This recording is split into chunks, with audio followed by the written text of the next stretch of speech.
My name is Nima Heidari. I'm a consultant orthopaedic surgeon. My practice involves broadly two different areas. I do a lot of foot and ankle surgery. I also do something called limb reconstruction. The foot and ankle surgery, I treat all conditions of the foot and ankle.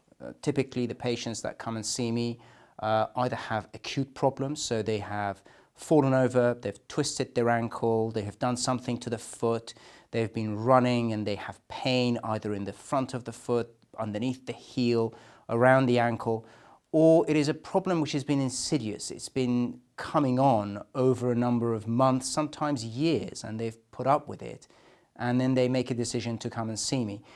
Those problems tend to be more around problems of degenerative joint conditions, arthritis, particularly arthritis of the ankle. I have a special interest in looking at.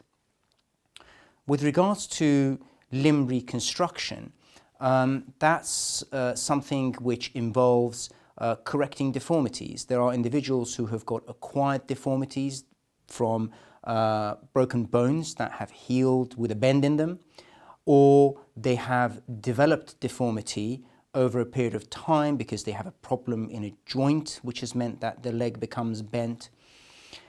It may also be as a result of congenital problems. So they are born with abnormal rotation in the leg. For example, they have what we call winking patellae, so that the kneecaps, when you put your feet straight, the kneecaps face each other or they really face out. So there are rotational problems in the lower limb, and I correct these.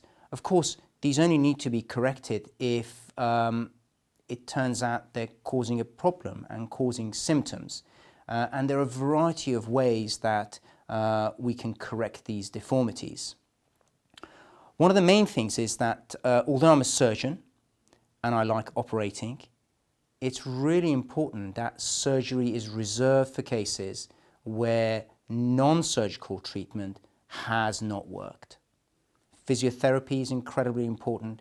With foot and ankle, it's very important to get appropriate shoes, sometimes maybe insoles, in combination with physiotherapy. They can really resolve a huge number of problems. Sometimes that happens particularly around spring. The weather is nice, people decide to go walking and running. So it's important that you have appropriate shoes, you have insoles, and you train in a gradual way so that you don't get the more chronic problems and the chronic injuries from overuse. The variety of symptoms that people come and complain about are in the following categories. Pain. So pain is one, and that can be in a variety of places in the foot and ankle. It could be at the front of the ankle, it could be at the back of the ankle, it could be beneath the heel. That's one of the most common places actually, having pain beneath the heel, something called plantar fasciitis.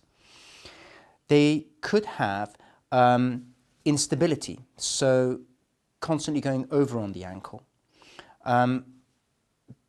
If an individual has had a sprain in their ankle and this doesn't heal very well, or they don't rehabilitate appropriately, what happens then is that they start trusting the ankle less and less. And as you trust the ankle less, particularly on uneven ground, it becomes unstable. It turns over. Either it's painful and it turns over, or it just turns over by itself. And that becomes a repetitive problem. And if you have this repetitive problem, you can cause incremental injury to the ankle, which can then result in arthritis. Another issue is the clicking and some mechanical symptoms, the ankle catching, the ankle locking, having a very rapid and sharp pain in the ankle or in the foot that stops you in your tracks. And that can sometimes be mistaken for instability, but actually the problems are very different. Problems of the foot, the more chronic problems, so the problems that people are putting up with before they come and see me, can be arthritis, particularly arthritis of the big toe, wear and tear in the joint of the big toe. Another issue of the big toe is bunions, so having what we describe as hallux valgus, where the inner side of the foot becomes very bulgy and swollen, it rubs inside shoes, becomes painful. So then there are mechanical symptoms both for the arthritis in that joint and also mechanical symptoms because it rubs inside footwear.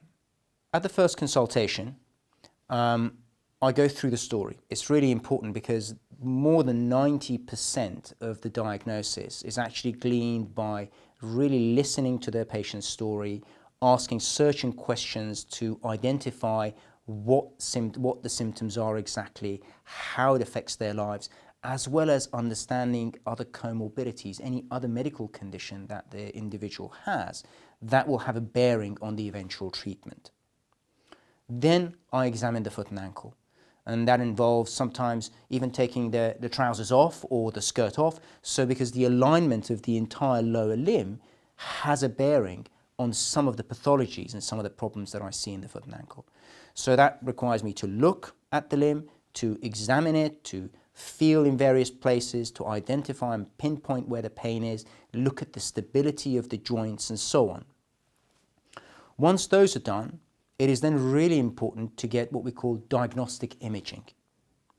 I'm an orthopaedic surgeon. I feel slightly naked without x-rays. Almost every single patient does get an x-ray because we are then able to see if there are any abnormalities within the bones. When the problem is a soft tissue one, for example, ankle instability, we then need to do modalities of imaging that allow us to examine these soft tissues. And there are two. They're MRI scan, which is a big donut. Some people don't like that. They're claustrophobic, but I always assure them that it's the feet that go in, the head stays outside. And they're ultrasound scan.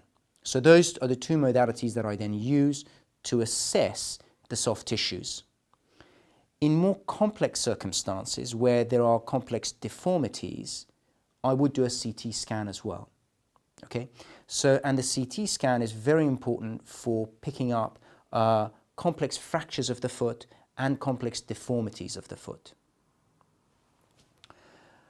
If the problem is an alignment problem, we need to x-ray the entire lower limb, and I then get something called a lower limb alignment view, where we get a long x-ray that includes the hips, the knees and the ankle, so that we can see how the bones line up and if there is a deformity, where this deformity exists.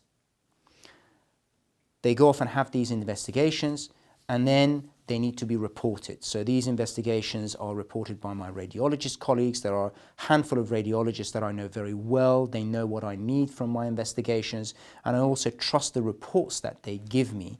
So it's part of the team that I work with regularly.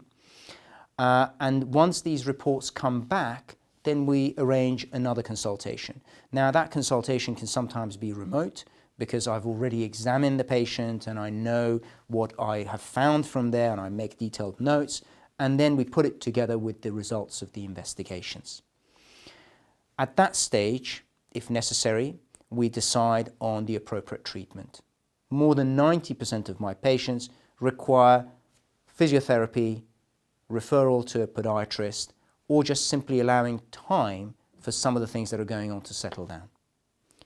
If those don't work, then we arrange further follow-ups later on down the line that sort of allow us to organize a surgery for them. One thing I'd say is that pain and discomfort are indicators that something is not quite right.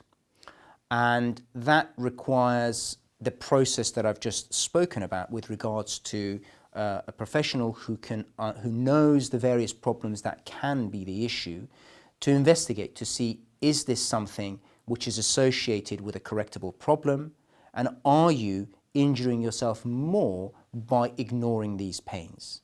So I think in those circumstances where there is pain, where there is discomfort, they're not normal things. You shouldn't be in pain and you shouldn't be in discomfort.